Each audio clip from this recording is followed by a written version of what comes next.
ओम नमः सिद्धेभ्यो नमः श्रीवर्धमानाय निर्धूतकैलात्मने सालोकानां त्रिलोकानां यद्विद्यादर्पणाय ते। रत्नगंध श्रावकाचार्य के अनुव्रत अधिकार पर चर्चा अपनी चल रही है। श्रावक अवस्था में रहते हुए कितने धर्म का पालन यह जीव कर सकता है, इस बारे में समंतभद्र आचार्य उपदेश देते हैं। स्थूल रूप से पापों का त्याग करता हुआ चारित्र का पालन वह कर सकता है, उसका नाम अनुव्रत है। अहिंसा अनुव्रत पर चर्चा हुई। पहले तो चारित्र को स्पष्ट किया आचार्य देव ने। चारित्र के संदर्भ में बहुत मिथ्या मान्यताएं हैं इन जीवों की, इसलिए चारित्र का यथार्थ स्वरूप समझा है। पश्चात अहिंसा अनुव्रत का स्वरूप हमने देखा। मैंने कल कहा था आपको पढ़कर आना, जो 2-3 पेज का प्रकरण आया है। तो उम्मीद करता हूँ कि अधिकतर लोग नहीं पढ़ के आए होंगे, इसलिए जो पढ़ के आए होंगे उनको धन्यवाद देते हुए हम आगे बढ़ते हैं। कौन पढ़ के आया? चलो, बहुत बढ़िया। उम्मीद के अनुसार कार्य करने में आपको प्रथम पुरस्कार मिलना चाहिए। चलो, अध्यापक उतनी ही उम्मीद करें जितना काम हो गए, ठीक है? नहीं तो अध्यापक का अज्ञान है। बच्चों को क्या गलती बचा है? क्यों अध्यापक उम्मीद ही नहीं करे? जो पढ़ाना हो कक्षा में पढ़ा दे। इतना समय नहीं है कि 8 दिन का शिविर है और 7 दिन आपकी क्लास चलेगी, 1 दिन परीक्षा हो। कितना पढ़े? पूरा अधिकार पूरा करना है, कोशिश और विस्तार भी करना है, समझाना भी, ठीक है? तो वो मतलब समय बदल गया है। अब विद्यार्थी के सामने तो कम चुनौतियाँ हों, अध्यापक के सामने ज़्यादा चुनौती। अर्थ भी उसको बढ़िया समझाना है, ठीक है, और पूरा भी करना है, और कोई गृहकार्य भी नहीं देना है, ठीक है? चलो, और 45 मिनट में पूरा भी बात अपन को रखनी है। चलो, एक बात ये समझ लो कि जब तक स्वयं इस मार्ग में नहीं जुड़ोगे, स्वयं इस विषय को नहीं समझोगे, अपनी रुचि से आप इससे नहीं जुड़ोगे, तब तक चरणायुक्त तो क्या कोई भी विषय तुम्हें समझ में नहीं आएगा, ठीक है? कक्षा तक ही विषय का होना तुम्हारी विद्वत्ता का कारण नहीं हो सकता। तुम ये सोचो कि कक्षाओं में यह विषय पढ़ के विद्वान बन जाएंगे, तो विद्वान नहीं बनते। जिस विषय को कक्षा के बाद भी तुम पढ़ते हो, उसी में तुम्हारी विद्वत्ता आगे बढ़ेगी, विद्वत्ता में आगे तुम बढ़ोगे। इसलिए कक्षा तक ही पढ़ के तुम छोड़ दोगे तो फिर वो किसी काम का नहीं है। पर कक्षा के साथ साथ आगे भी उस विषय को पढ़ना चाहिए। अब उपदेश देने का समय नहीं है। चलो, अहिंसा अनुव्रत की चर्चा अपनी हो गई है। अब सत्यानुव्रत की चर्चा आपको करनी है। गृहस्थ में रह करके कितने सत्य का पालन हम कर सकते हैं? देखो, स्थूलमलीकं न वदति न परां वादयति सत्यमपि विपदे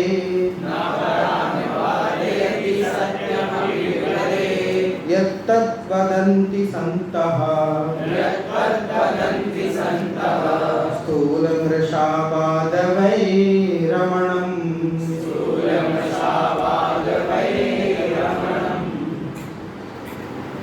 अपना मॉनिटर कौन है इसमें?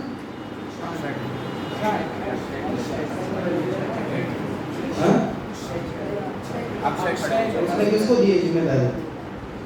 तुम्हें? क्लास के बाद देना मुझे। वो कहाँ गया? तुमने दी थी होगी जिम्मेदारी, तब कहाँ था वो? कितने बच्चे? अपने बच्चे कितने? हाँ, तो बोलो।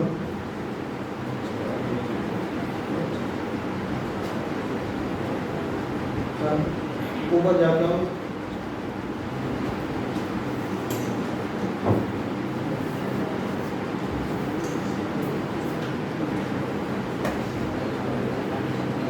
देखिए, एक सामान्य है, आपसे पूछता हूँ सत्यानुव्रत की परिभाषा क्या होनी चाहिए? अपने मन से आप बताना, ग्रंथ से मत बताना, ठीक है? सत्यानुव्रत की परिभाषा क्या होनी चाहिए? सामान्य रूप से क्या है? सत्यानुव्रत मतलब सत्य बोलना, सत्यानुव्रत, ठीक है? यही हो सकता है, इससे बड़ी बात तो क्या हो सकती है।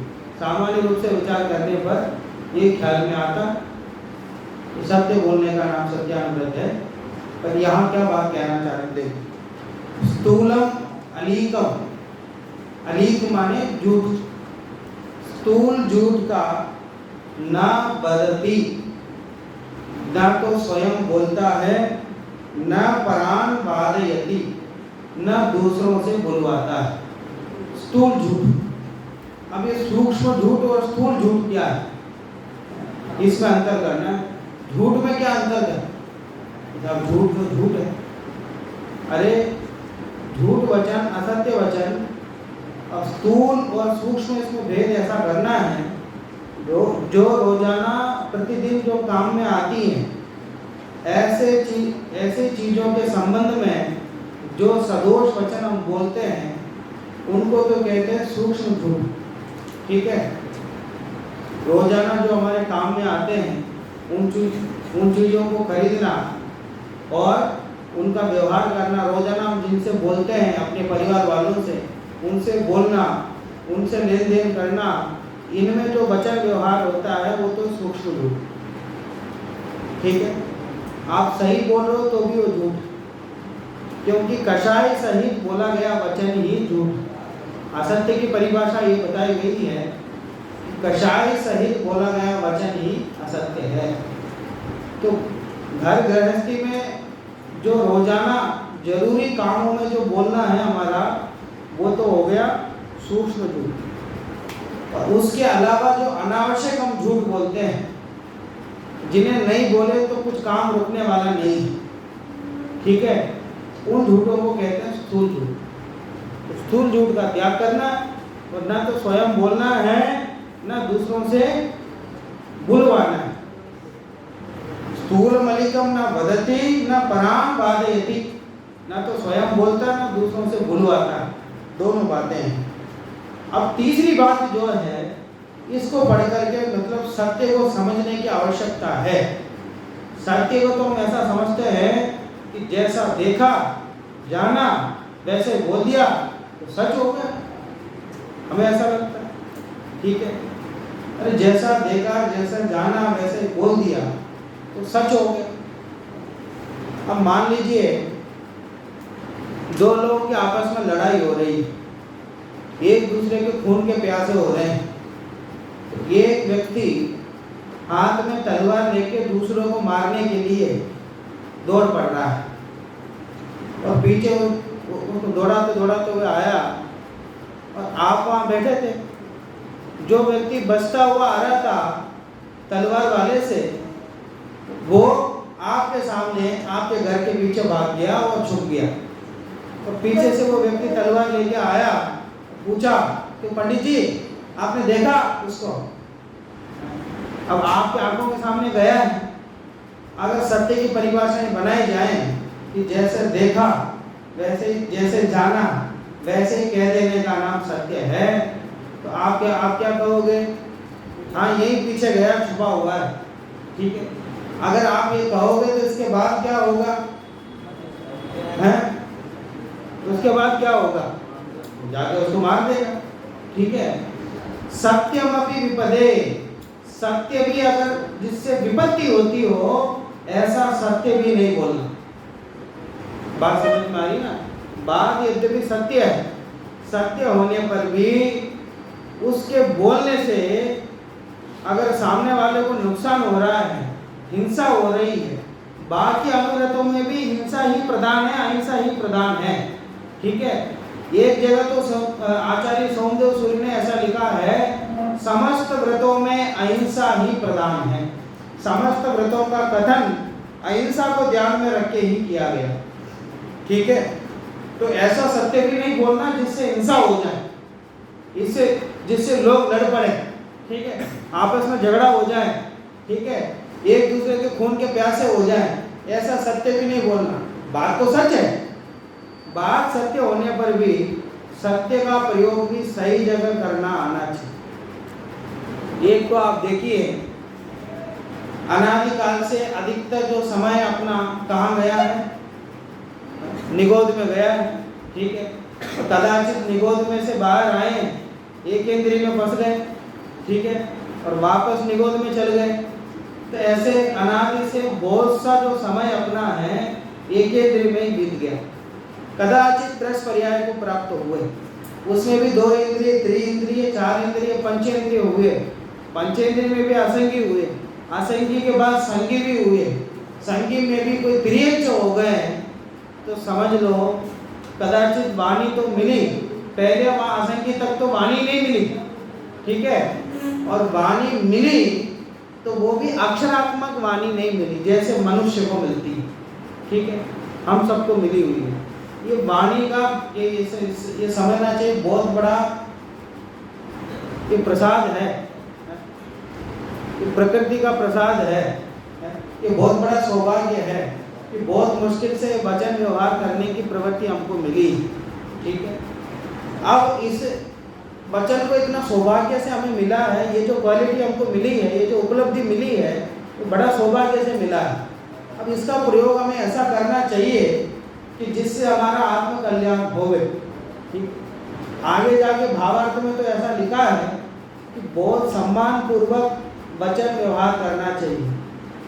अयोग्य वचन बोलना भी झूठ, किसी को सम्मान नहीं दे करके उसको नीचा दिखाने के लिए उसको ऐसा कोई शब्द का प्रयोग करते हो, तू कह के बोल देते हो किसी को, क्या वो भी झूठ, वो भी झूठ की श्रेणी में आता। तो वहाँ जिसे हम झूठ समझते हैं वो तो बाल बोध तक ही सीमित हो गया, और यहाँ थोड़ा सा आपको और विस्तार से समझना पड़ेगा, सत्य असत्य के बारे में और विस्तार से समझना पड़ेगा, ठीक है। तो सत्य भी बात हो, उससे अगर हिंसा हो रही हो, किसी को नुकसान पहुंच रहा हो, दंगे भड़क रहे हो, ये बड़े बड़े नेता लोग क्या करते हैं, हम तो सच बात बोलते हैं, सच बात बोलते हैं, क्या दिक्कत, जो इतिहास है बस हम तो वही कहते हैं, अरे बात सच भी हो, ऐसी बात क्यों बोलते हो जिससे लोग लड़े आपस में, ठीक है।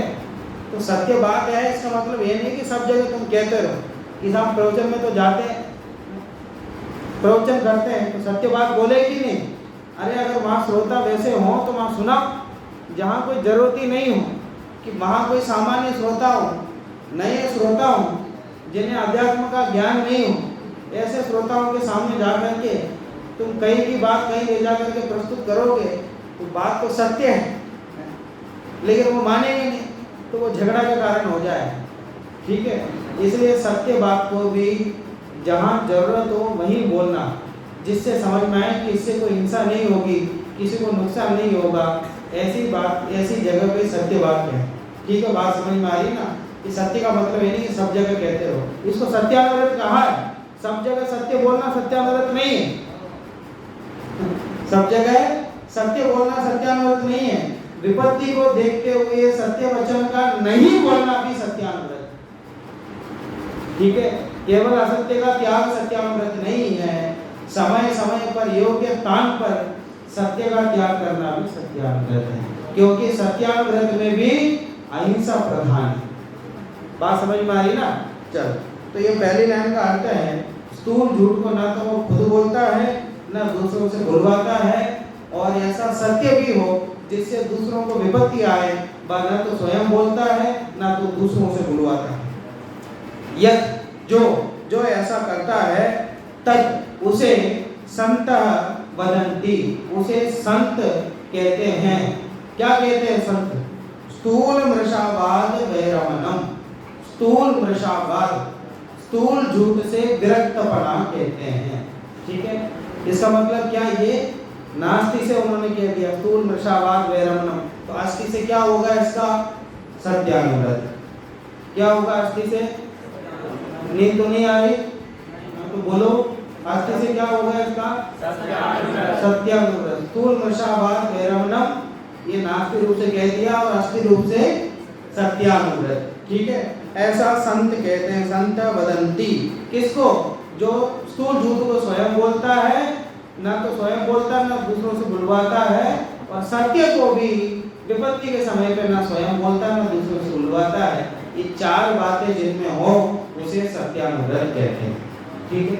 ऐसा एक प्रश्न बन सकता है, सत्यानुव्रत के स्वरूप को परिभाषित करने वाले चार वाक्यों को कहिए, ठीक है।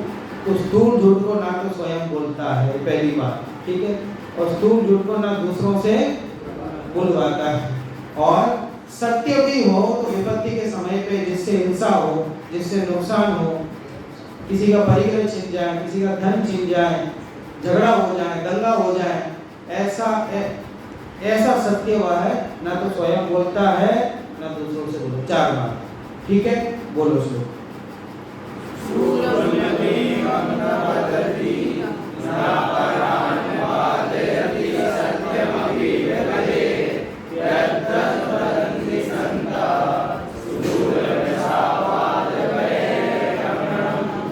समझ में आ गया आपको? कोई प्रश्न श्लोक से? ठीक है, हाँ। जैसे कि ये सम्यक दृष्टि है, जैसे पता है कि शब्दान हो गए तो फिर वो होता है, मतलब इसका सूक्ष्म झूठ भी क्यों बोलते हैं? देखो, कल भी मैंने आपको ये कहा था ना, मतलब चरणानुयोग में दूसरे कथनों को जोड़कर देखोगे तो ये बात समझ में नहीं आएगी। कर्णानुयोग की बात छोड़ के देखोगे, कर्मठ पर्याय की बात जोड़ के देखोगे तो बात समझ में नहीं आएगी। 2 प्रकार की शैलियाँ होती हैं, एक तो उपदेश शैली और एक वस्तु स्वरूप के विवेचन शैली। जब वस्तु स्वरूप के विवेचन शैली से कथन किया जाता है तो जो है सो है, उसे यथार्थ रूप से वर्णन किया जाता है। परंतु जब उपदेश की शैली होती है तब ये उपदेश दिया जाता है। यहाँ कौन कह गया जरा आवाज नहीं, चल जाओ पीछे से।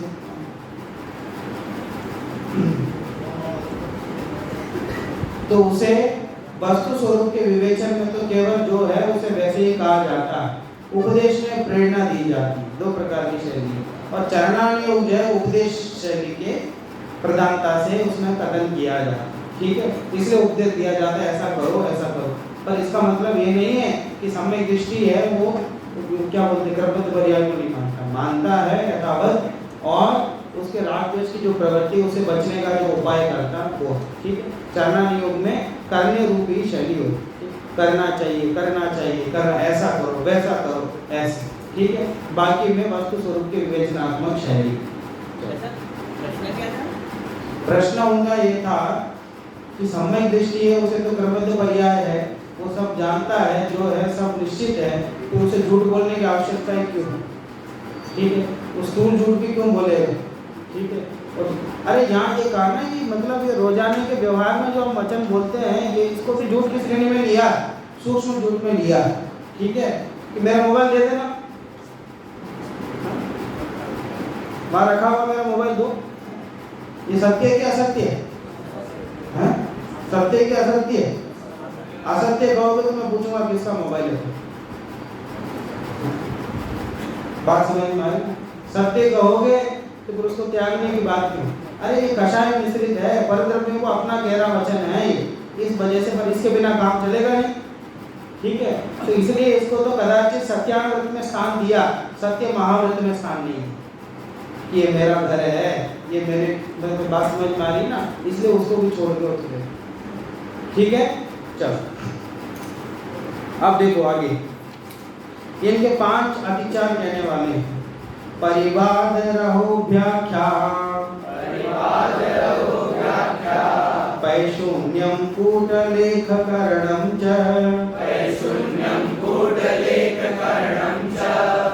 न्यासापहारितापि च, व्यतिक्रमा पंचसत्यस्य, बोलिए।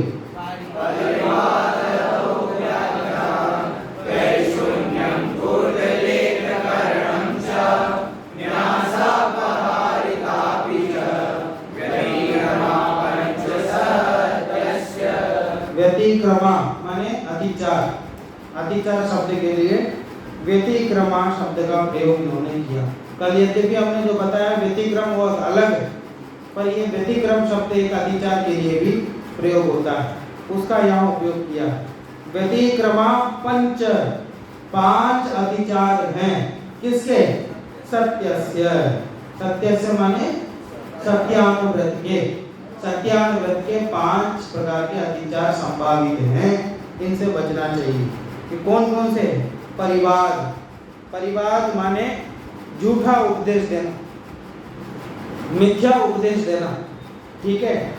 मोक्ष और मोक्ष मार्ग के संबंध में, स्वर्ग आदि के संबंध में गलत उपदेश देना, इसको मिथ्या उपदेश कहते हैं। जैसे कि किसी जानवर की बलि दे दो तो तुम्हारा काम हो जाएगा, स्वर्ग की प्राप्ति हो, ठीक है। फलाने जो देव हैं उनको पैसा चढ़ा दो तो तुम्हारा काम हो जाएगा। इस प्रकार स्वर्ग और मोक्ष का गलत रास्ता बताना, गलत उपदेश देना, वो क्या हुआ? परिवार, ठीक है।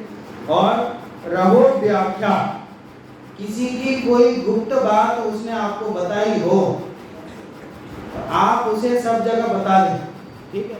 बात ऐसी तो फैलती है तो तुम किसी को मत बताना, ऐसा कह के कोई तुम्हें कोई बात कहता है तो तुम अपने दोस्त को ये कह के बता देते हो किसी को मत बताना।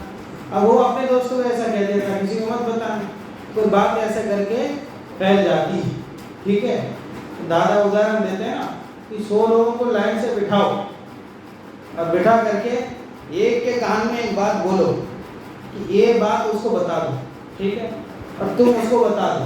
तो ऐसा करके उस 100वां जो आदमी है उस तक वो बात पहुंचेगी, कुछ की कुछ बात वहां पहुंच जाएगी। यहाँ तो कहा होगा कुछ और वहां पहुंच जाएगी कुछ और, ठीक है। बात समझ में आई ना? यहाँ तो हमने कहा होगा कि वो फलाना व्यक्ति है, उसके लड़के की शादी हो गई है, वहाँ बात पहुंची हो तो फलाना व्यक्ति है, उसके लड़के ने आत्महत्या कर ली, अब शादी के बाद वहाँ आत्महत्या में पहुंच जाएगी। तो ये इतना बड़ा अंतर बढ़ जाएगा, ठीक है। तो लोगों में बात जो फैलती है वो कुछ तो हुआ कुछ होगा, वहाँ पहुँचता कुछ, ठीक है। तो इसीलिए लिखित का आश्रय लिया आचार्य देवों ने। आचार्यों ने कहा अभी तक तो सुनी सुनाई बात चल गई, भगवान महावीर के बाद 683 वर्ष तक ये जिनवानी सुनी सुनाई आई है। आचार्यों ने अपने शिष्यों को पढ़ाया, फिर उन शिष्य आचार्य बन गए तो उन्होंने अपने शिष्यों को पढ़ाया, ऐसी परंपरा चलती आई। तो बाद में दर्शन आचार्य को विकल्प आया कि अब ये दिन आ गए हैं कि मैं इनको पढ़ाऊंगा तो कुछ का कुछ पहुंचेगा, ठीक है। मैं इनको बोलूंगा कि जीव को साधने से मोक्ष होगा और 2000 वर्ष बाद अजीव को साधने से मोक्ष हो जाएगा, ये बात पहुंच जाएगी, कुछ का कुछ हो जाएगा।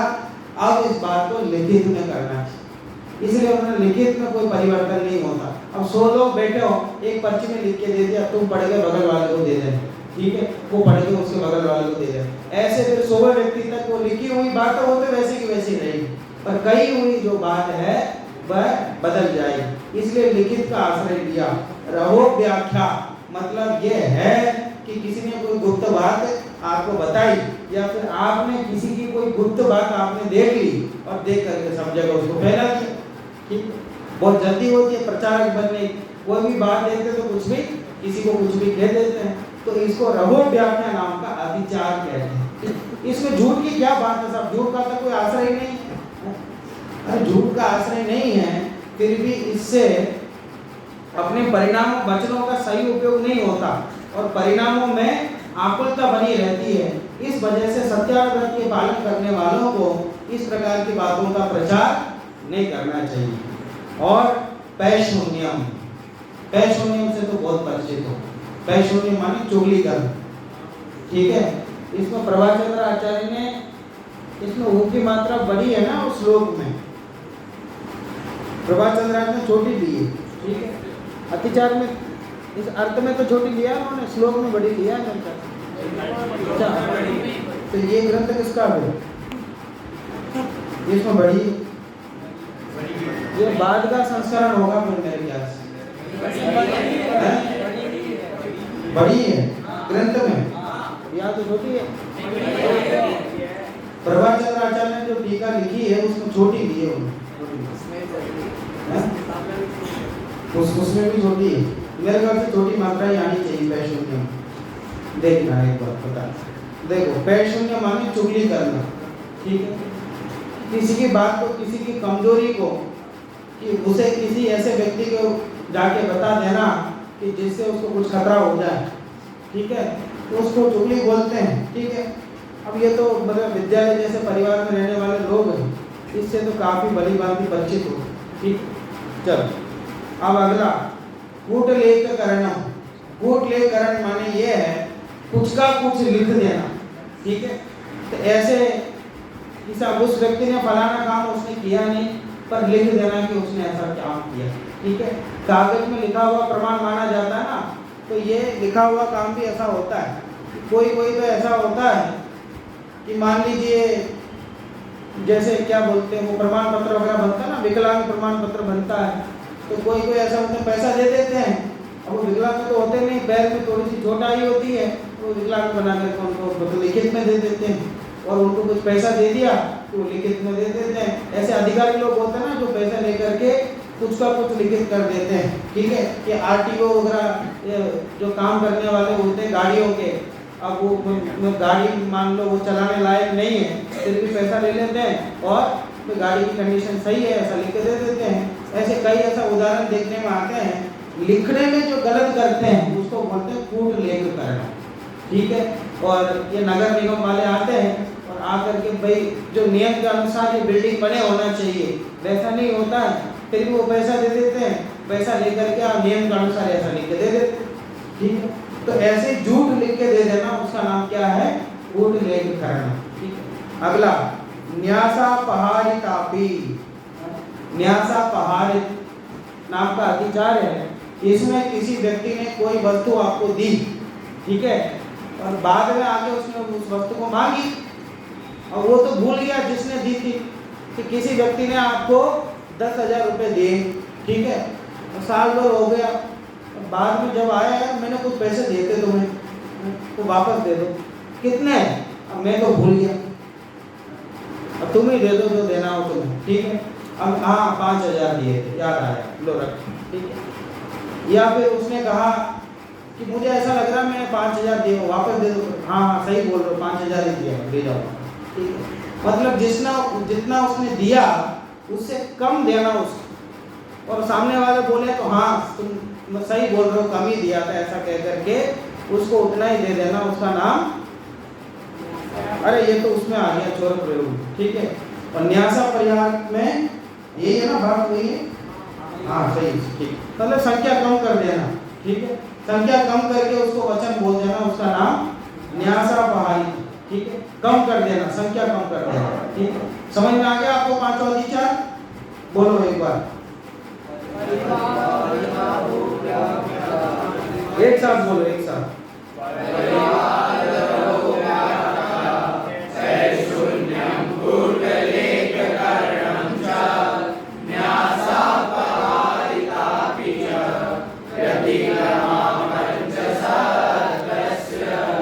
ठीक है, तो प्रश्न किसी को? हाँ, देने वाला भी भूल गया हो कि उसे कितने देने हैं, उसने 10,000 के का 15 दे दिए तो किसने? मतलब मेरे को दिए किसी ने, और वो मांगने आया वापस और मैंने ज़्यादा दे दी क्योंकि मैं भी भूल गया। वो तो अज्ञान में जाएगा, वो अज्ञान में जाएगा ना भाई, जिसको लिख के रखना चाहिए था ऐसी गलती है, ठीक है। और ऐसा देखो, ये तो कहने की बात है, आदमी इतना तो ज्ञान रखता है, ठीक है, और व्यापारी है सब, ठीक है, 1-1 रुपए का हिसाब रखते हैं, ठीक है, और कम तो दे देंगे सामने वाले को, ज़्यादा नहीं देंगे किसी को, ठीक है। तो ज़्यादा देने में तो ध्यान रहता है सबका, ठीक है। और किससे कितना रुपया लेना है कहीं लिख के नहीं रखा हो तो भी दिमाग में तो चलेगा सबके बराबर, ठीक है।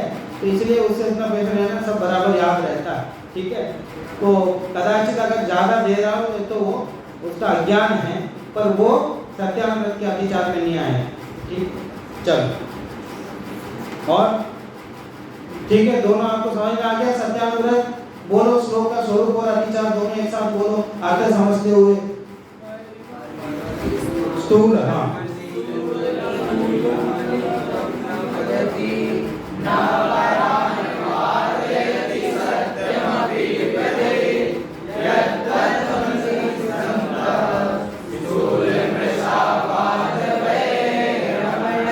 यत्तत् वदन्ति, ठीक है, यत्तत् वदन्ति, बोलो।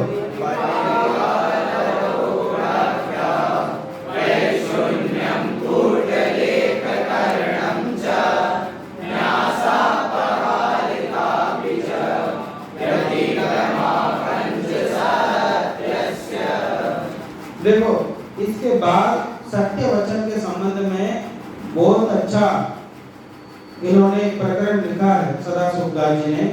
आप देखना 1.5-2 पेज का है, तो थोड़ा आज जो समय मिले इसको पढ़ना, ठीक है? तो बहुत कुछ आपको सीखने को मिलेगा इससे। वाणी से ही जाना जाता है कि पंडित है कि मूर्ख, धर्मात्मा है, पापी है, राजा है, मंत्री है, कोतवाल है, रंग है, कुलीन है, अकुलीन है, हीनाचारी है, उत्तम आचारी है, संतोषी है, तीव्र लोभी है, धर्म वासना सहित है, धर्म वासना रहित है, ये मिथ्या दृष्टि है कि सम्यक दृष्टि है, ये सब किससे पता चल जाता है? उसके वचन से ही पता, उसके बोलने के तरीके से ही पता चलता है कि व्यक्ति सभ्य है कि असभ्य है। इसलिए वचन बोलने का जो हमको सौभाग्य मिला है, इसका प्रयोग सही कार्यों में करना, ठीक है? पर आचार्य देव ने तो लिखा है, वो जो बोलते, वो दादा ने जो लिखा ना, दिन रात आत्मा का चिंतन, मृद संभाषण में वही कथन, मृद संभाषण में भी वही बोलते हैं, आत्मा की ही बात बोलते हैं।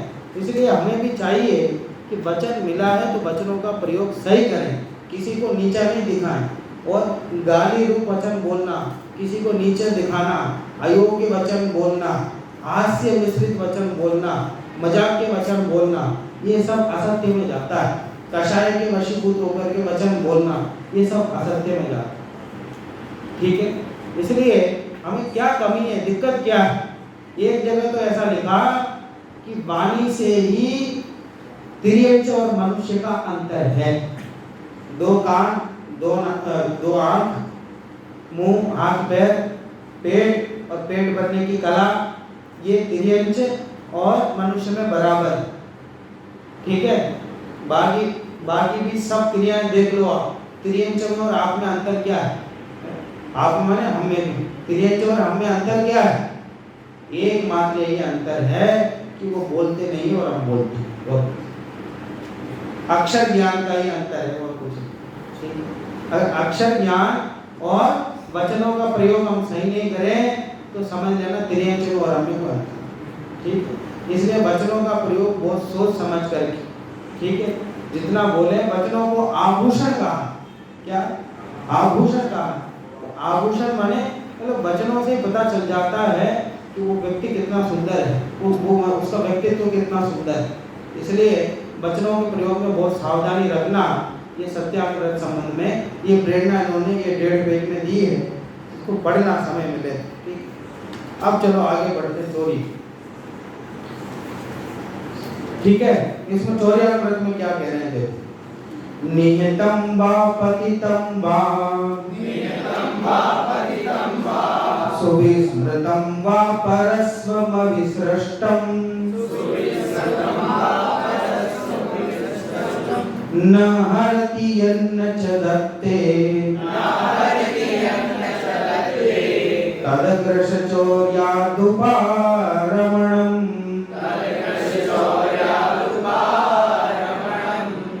बोलिए,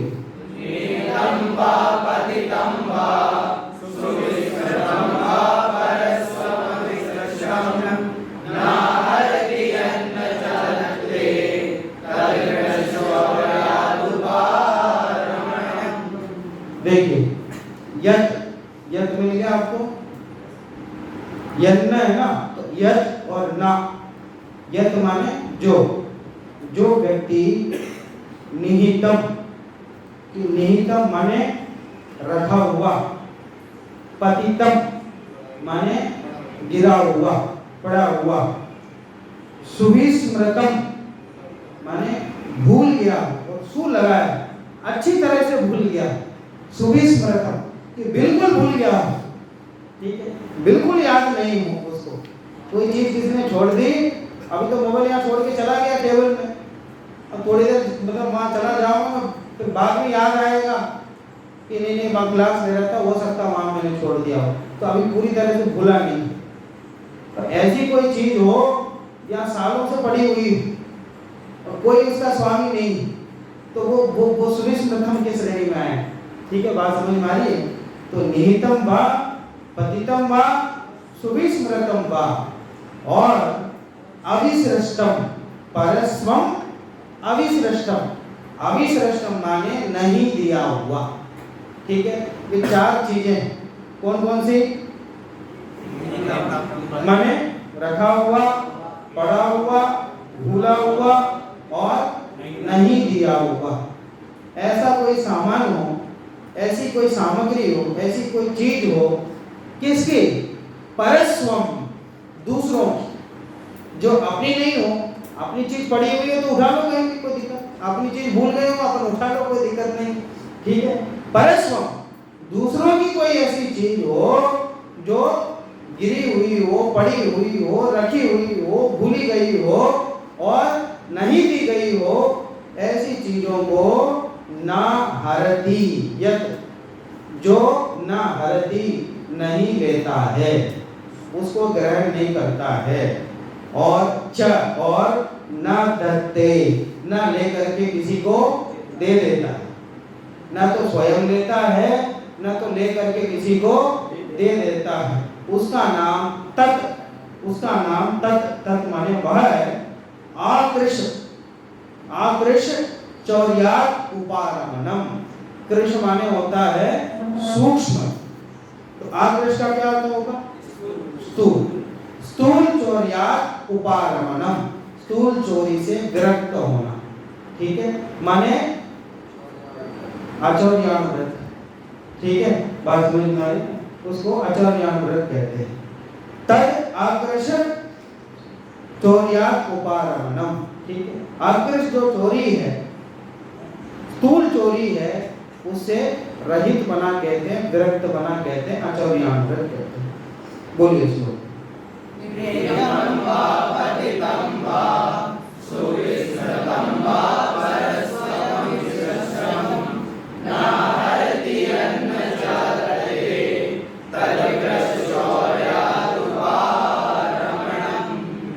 बोलिए, कोई प्रश्न किसी को? हाँ, सृष्टम में अविसृष्टम, परस्वम अविसृष्टम। परस्वम माने दूसरों की वस्तु और अविसृष्टम माने नहीं दिया हुआ।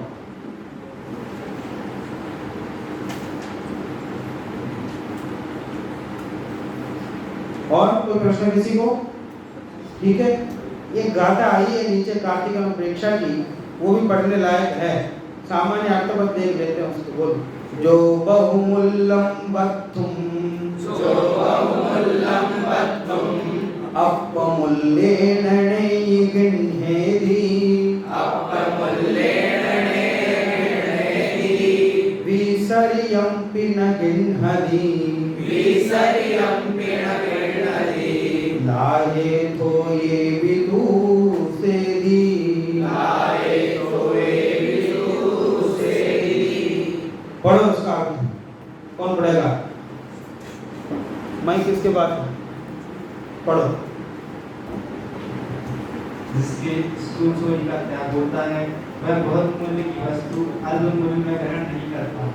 जैसे कि कोई पुरुष अपनी वस्तु ठीक हिसाब लगाकर आपको बेचे तो 1.25 रुपए में बिक जाएगी, किंतु उसने वह वस्तु सीधे ही आकर आपको सौंप दी और कहा इसकी जो कीमत ठीक होती हो वह आप उसे दे दें। वहाँ वह 1.25 रुपए की वस्तु को प्रकट जानता हुआ लोभ के वश होकर 1 रुपए में भी 1 रुपए कम में भी नहीं देता है, जो ठीक कीमत है वही देता है। दूसरे की भूली हुई वस्तु को ग्रहण नहीं करता है। ऐसा भी परिणाम नहीं करता है कि किसी निर्धन या अज्ञानी की वस्तु हमारे पास थोड़े मूल्य में आ जाए तो भला है, वह तो थोड़े लाभ में ही बहुत संतोष रखता है। ये भी पढ़ो भावार्थ। जो वरिष्ठ के व्यापार में तथा नौकरी में थोड़ा ही लाभ हो तो भी संतोष ही रखता है, अधिक ही लालसा नहीं करता है, उसके स्थूल चोरी का त्याग करना है। ठीक है, तो संतोष रखना इसमें मुख्य है। ठीक है, तो चोरी से बचने के लिए संतोष रखना जरूरी है। मन में अगर संतोष है, जो वस्तु जितनी मिल गई है, जितनी सामग्री हमें मिल गई है, जितने धन धान्य आदि हमें मिल गए हैं, उसी में अगर संतोष हम धारण कर लें तो दूसरों की वस्तु को ग्रहण करने की इच्छा मन में नहीं होगी। इसलिए संतोष का होना बहुत जरूरी है। ये परिग्रह परिमाण व्रत में भी संतोष का होना जरूरी है और ये अचौर्यान व्रत में भी संतोष का होना बहुत जरूरी है, दोनों जगह प्रधान है। ठीक है, जब भी किसी वस्तु को हम नहीं चाहेंगे। अब इसके 5 अतिचार देखिए, ये अर्थ तो समझ में आ गया, जो बाल बाल से पढ़ते आ रहे हैं वही अर्थ इसमें किया है, कोई खास ऐसी कोई विशेष बात इसमें नहीं आई है। इसके अतिचार और देख लेते हैं। चौर प्रयोग चौरार्था, दान विलोप सदृश सन्मिश्रा, हीनादिक विनिमानम, पंचास्ते ये व्यतिपाता, बोलिए।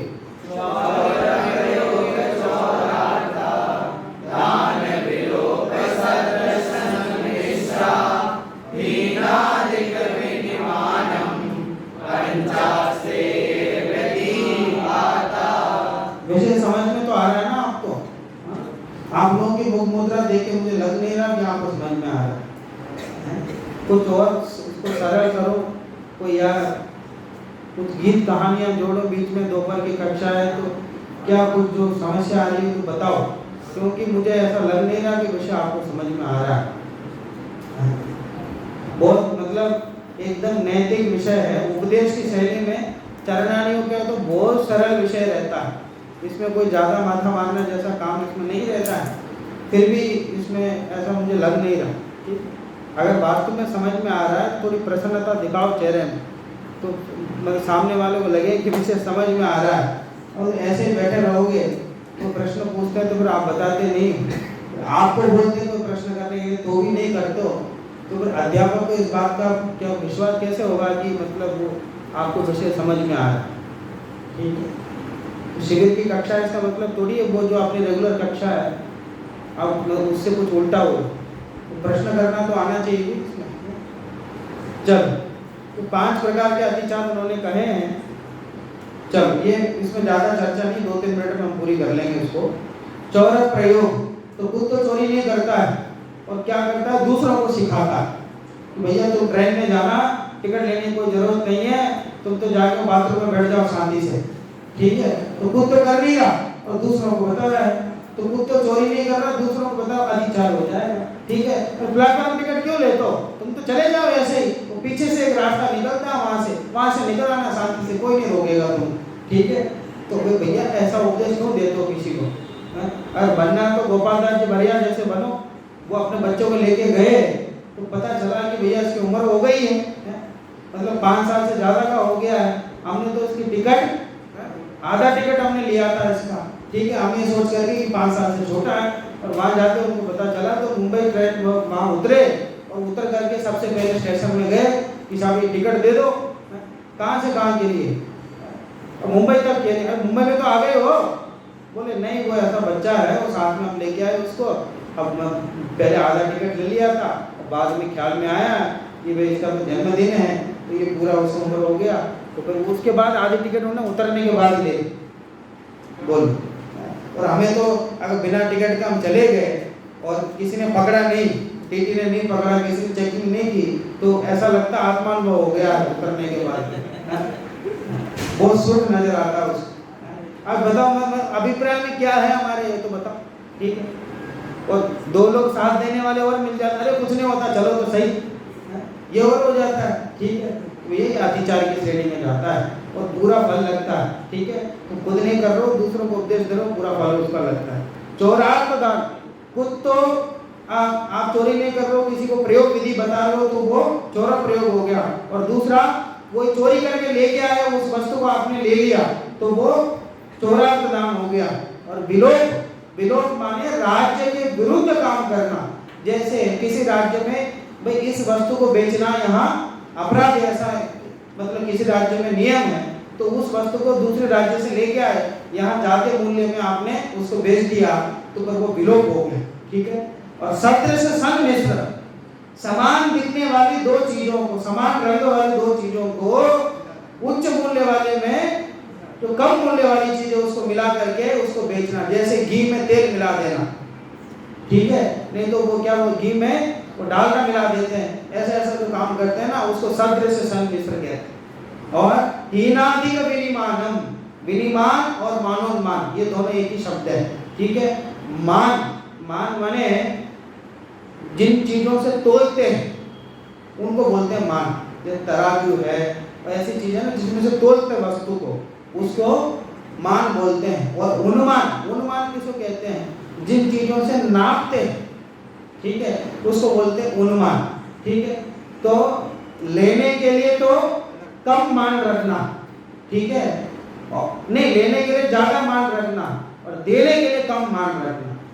लेने के लिए तो भैया तुम तो 1000 के 1100 ग्राम ले लो और देने के लिए 1000 के 900 ग्राम, ठीक, क्योंकि अपने पास से कम जाना चाहिए और आना ज्यादा चाहिए, तो ये भी अधिचार हो गया उसमें, ठीक है। ये 5 प्रकार के पंच अस्तेय व्यतिपात है, मतलब 5 जो हैं वो अचौर्यानुव्रत के अधिचार है, ठीक है। बोलो।